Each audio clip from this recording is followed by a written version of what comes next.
Hey guys, welcome back to the Magnum Madness. We're in part 4. Today we're talking about some real heavy hitters. We're going to look at some 338 cartridges and 375 cartridges. And the ones that you guys picked is the 338 Winchester Magnum versus the 340 Weatherby Magnum, and then the classic 375 H&H Magnum versus the 378 Weatherby Magnum. Just remember to please comment below on which cartridge you want to see move on. And let's go ahead and look at these big magnums. In 1958, Winchester introduced two magnums. One really took off and one didn't. The one that took off is the 338 Winchester Magnum. And in fact, to this day, it is still the most popular 338 Magnum. And when they released this Winchester Magnum in 1958, they basically said this was the ultimate Alaskan cartridge. And I think it's a very good Alaskan cartridge. And a lot of people use it up there. And the other cartridge that didn't really make it, that is very similar to this, it was the 264 Winchester Magnum. And while the 338 Win Mag was the Alaskan cartridge, the 264 Winchester Magnum was supposed to be the do-it-all lower 48 American cartridge, but unfortunately it didn't really take off and was not too successful. But let's talk about the 338 Win Mag. Let's see what the performance is with this. I think its sweet spot is above 200 grains. So say a 200 grain bullet, it's going 3,000 feet per second, which is pretty darn good performance. I think a lot of people are using the 225 grain, and it's going 2,800 plus feet per second, which is really impressive.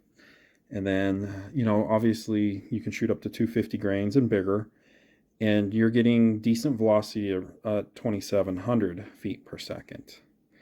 So this is a very versatile cartridge, and in fact, I would say it's a darn good elk cartridge, along with, Alaskan cartridge. In my opinion, there are two Weatherby cartridges that are really underrated. The first being the 7mm Weatherby Magnum, which unfortunately just never really took off. And then there's this one, the Behemoth 340 Weatherby Magnum. Now this cartridge was introduced in 1962. The parent case is this case here, the 300 Weatherby Magnum. The only real difference between this and the 300 is that it's necked up to 338 caliber. And I think the 340 Weatherby is one of, again, the most underrated, but also one of the more efficient Weatherby Magnum cartridges. You're really getting a ton of performance with this big case. Let's just go ahead and look at that performance. Say that 200 grain bullet, well over 3,200 feet per second.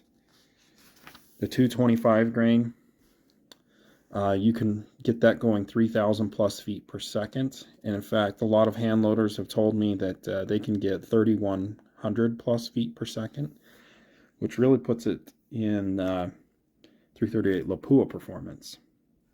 With the 250 grain, you can get at least 2,900 feet per second. I know there's some Weatherby factory ammo that puts this at around 2,950. So this thing is an extremely heavy hitter. It's not too popular, I think, for a couple reasons.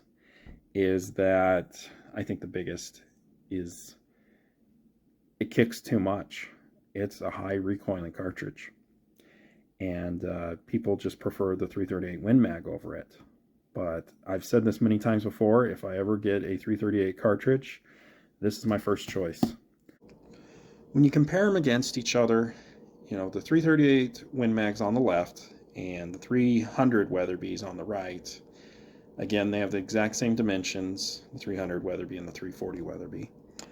And you can see just the difference. The 340 Weatherby is quite a bit taller, and it's going to hold at least 10 more grains of powder, probably more. And the water grain capacity, there's about a 16 grain difference using a 225 grain bullet. So I would say the 338 Win Mag's probably a little bit more efficient, but again, the 340 is pretty efficient for being such a huge cartridge. And it kind of comes down to how much recoil do you want to deal with for how much more performance. Again, the 340 is going to have about 250 feet per second more velocity. And in terms of cost efficiency, the 338 Win Mag wins hands down. 340 ammo is expensive, but if you reload, again, I would just pick the 340 Weatherby. On to the 375 Magnums. And first up, we have really the granddaddy of all belted Magnums. This cartridge is so influential for almost all the Winchester Magnums, the vast majority of the Weatherby Magnums, and some of the Remington Magnums. So, I mean, the 300 Win Mag, the 300 Weatherby, the 7mm Remington Magnum, 338 Win Mag, all of them really came from this cartridge. And let's go ahead and see the performance of this classic. Okay, with 375 caliber, you're shooting high 200 grain bullets up to 300 grain, and in a 270 grain bullet is going 2,700 feet per second, which is pretty darn respectable. It's going pretty quick. A 300 grain bullet, it's starting to slow down a little bit, but it's going 2,500 feet per second. Plenty of power to kill basically anything on the planet. It's a classic for a reason. In 1953, Roy Weatherby introduced this behemoth of a cartridge. This is the 378 Weatherby Magnum. And it was to replace the very good performing 375 Weatherby Magnum, which is again based off the 300 Weatherby case, necked up to 375. Now this cartridge is huge. It's a bit longer than the 300 Weatherby, and it's quite a bit wider. It fits well over 100 grains of powder. Let me just show you. You're getting close up to 120 grains of powder. So what kind of performance are you going to get with the 378 Weatherby? That same 270 grain bullet is going 3,100 feet per second.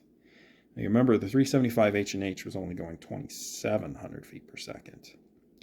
And when you bump this up to a 300 grain bullet, you're getting velocities over 2,900 feet per second. And I bet some hand loaders have gotten it to 3,000 feet per second.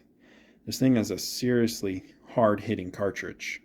I just want to show you the performance of each of these heavy hitters. The 338 Win Mag with the 225 grain bullet going 2850, obviously hand-loaded.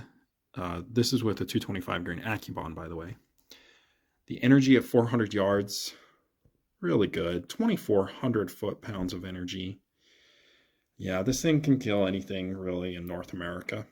We step up to the 340 Weatherby Magnum, with a 225 grain going 3,050 feet per second. That same bullet. Your energy is about 400 more foot-pounds at 400 yards. 2,851 foot-pounds of energy. So this is a heavy hitter. We step up to the 375 H&H with a 270 grain bullet. Now the BC on this is not great. These cartridges were not meant to really shoot high BC bullets, but it's going 2,700 feet per second. So I'm going to measure the energy really at 200 yards because I don't know. I don't know anyone that's going to try to do a really long distance shot with the 375 H&H. But anyway, the energy is quite good at 3,027 foot-pounds. Now let's step it up to the 378 Weatherby. This is factory ammo from Weatherby, a 270 grain Spire Point bullet going almost 3,200 feet per second. The energy at 200 yards is incredible. 4,295 foot-pounds. Oh, and by the way, when you take this out to 400 yards, it still has a little bit more energy than a 340 Weatherby. So just an incredible amount of power with this one. Thank you so much for watching. I hope you guys enjoyed the video. Just remember to comment below which cartridge you want to see move on. Remember to pick one 338 cartridge and one 375. We'll see you next time.